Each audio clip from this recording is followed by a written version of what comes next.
Hey, what is going on, guys? In this video today, we're going to be going over the new Fortnite update v8.01. Since Season 8 is only about a week old at this point, we weren't really expecting this update to be anything of major significance. However, along with a few interesting gameplay changes, Fortnite finally added something that players have wanted for a while now, a ranked mode.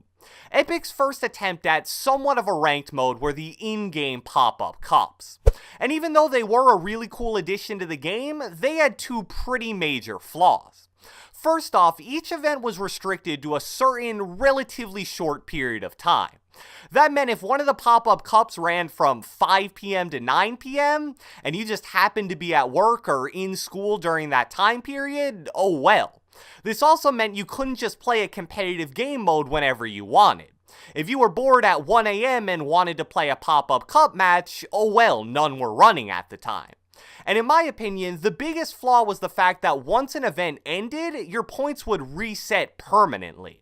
If you scored 12 points in one pop-up cup, it didn't matter at all heading into the next one because everybody got reset to 0. The new Gauntlet event added in 8.01 fixes both of these problems. Is it a totally 100% perfect ranked mode? Definitely not. But it is a major step in the right direction, and it's honestly only a few small changes/additions away from being almost flawless. And since the way it works is a little confusing, I wanted to make this video to talk about it, explain the scoring system, and discuss the rest of Update 8.01 as well. So without further ado, let's get right into it. Alright, so the first thing I want to do in this video is read certain parts of Epic's description of the mode directly from the patch notes. We'll basically go section by section breaking down the most important stuff. And I feel like it gives a way more concise summary of everything than I would be able to. So it starts with new tournament, Gauntlet solo test event, and Gauntlet duo test event. We're running a new type of tournament as a test of several format updates. First update, extended hours. This event consists of a single session which lasts until March 8th at 7 p.m. Eastern Standard Time. Due to the extended hours for this event, duo players will each have their own score that remains when changing partners. So two huge pieces of information right there. As we said earlier, this is now an event that you can play at any time of the day. If you want to play a ranked Fortnite game at 3 p.m., you can do exactly that with this new event. Plus, on top of that, your points will carry over throughout the entire period of the event. If you go to sleep at 100 points, you'll wake up the next day still at 100 points. And another problem that I even forgot to mention about pop-up cups was the fact that your points would reset to 0 if you changed any member of your team. Now, in this event, that isn't the case. If you play with one player to get to 100 points, you can now switch partners to someone with 20 points and still continue to increase your score. That's awesome, and it's something that was desperately needed. Now, word of caution they give with this is that due to the playlist featuring matchmaking based on your score, the quality or availability of matches may differ at certain times of the day. Matchmaking will wait for up to 8 minutes before creating a match with the closest players available, and matchmaking will search in a considerably wider points range after 4 minutes of searching. So that's kind of a necessary evil of a skill-based matchmaking system that runs all day, especially in a game like Fortnite with lobbies of near 100 players. If you're at a super high point amount and you're playing at 3 in the morning, it's gonna be difficult to find 80 plus other players that are very near the same amount of points. So it'll definitely be really interesting to see how that ends up working out.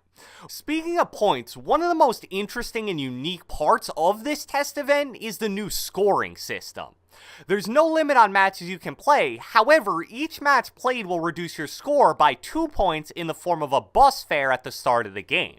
Tournament scores can't go into the negatives though, so at the end of the match, if a player has a negative score for the tournament, then it'll be reset back down to 0 points.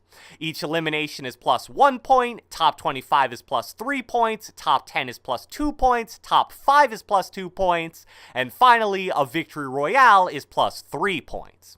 And those placement points stack, so if you get a win, that's actually a total of 10 points from just placement. So this is by far the most generous scoring system we've ever seen in any kind of a pop-up cup. Really good players playing in low point games could easily gain 20 to 25 points in a single match.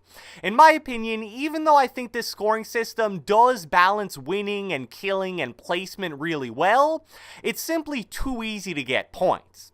And when you can play an unlimited amount of games, it kind of creates a problem that a lot of the pros are already bringing up.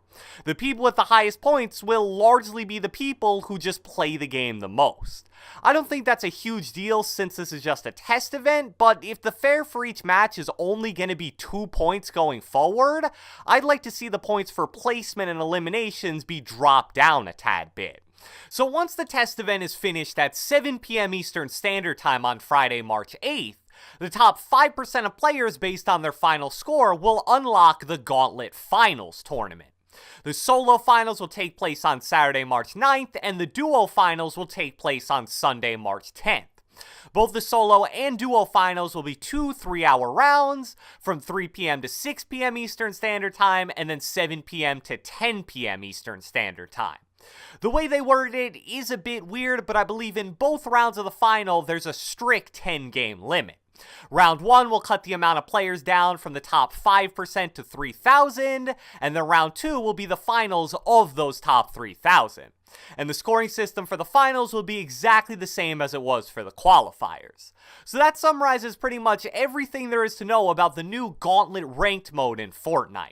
I think this is definitely something that needs to be made permanent, and with some small tweaks to things like the scoring, tiered rankings, and rewards, it could be exactly what we've been asking for.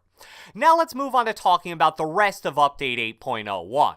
The new piece of content added in the update is the Buried Treasure item. Straight from the patch notes, it's a map that's used to track down buried chests on the map. Chests contain an array of legendary loot, the chest must be dug up using a pickaxe, you can only hold one buried treasure map at a time, and it's gold rarity and can be found from floor loot and chests. I think this is actually a pretty cool and really fun new idea, and based on what I've seen, it's actually pretty good as well.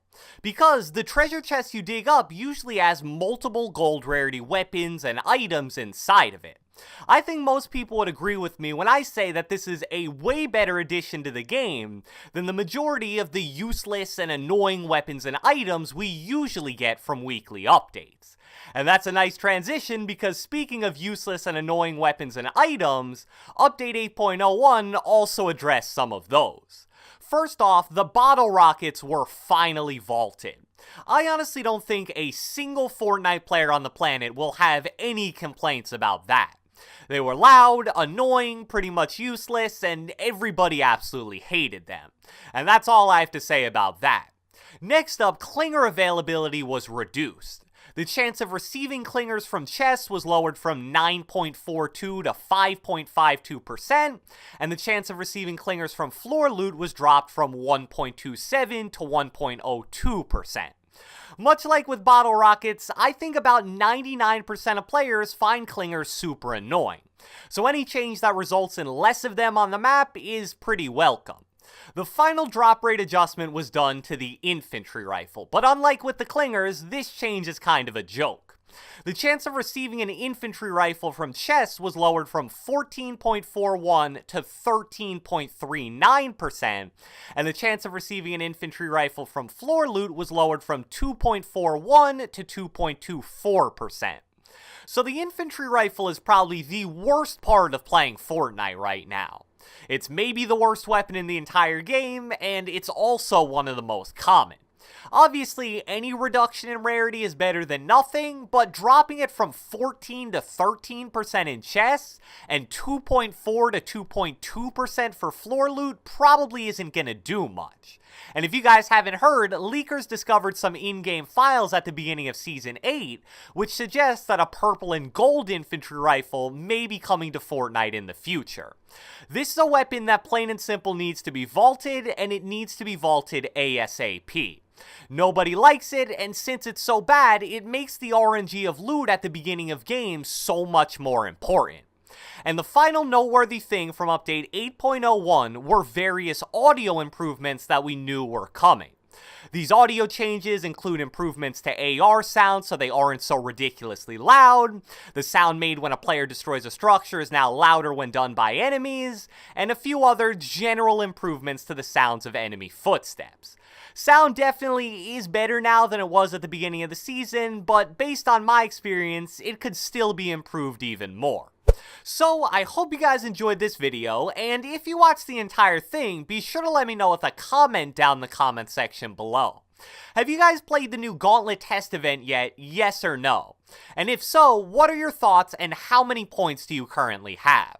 Be sure to leave a like, leave a comment, subscribe, turn on post notifications, do whatever the heck you want, and I will catch you guys next time.